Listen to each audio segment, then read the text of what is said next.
أختم لك بشيء اجعله نصب عينك، وهي مقولة ثمينة قالها ابن الجوزي رحمه الله. قال: وكل زمن الجهاد في الغض لحظة.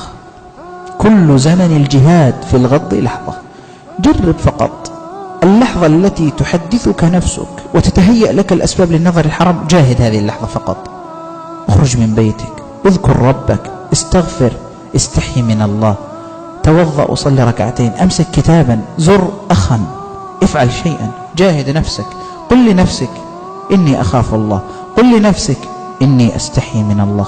ثم بعد ذلك انظر ماذا يكون حالك ومآلك، وأي لذة تكون في قلبك. والله للذة مجاهدة النفس ولذة الانتصار عليها أعظم من لذة النظر إلى هذه المشاهد. نسأل الله سبحانه وتعالى أن يطهر قلوبنا وأن يعيننا على غض أبصارنا. اللهم آت نفوسنا تقواها وزكها أنت خير من زكاها، أنت وليها ومولاها. والله أعلم، صلى الله وسلم على نبينا محمد وعلى آله وصحبه أجمعين.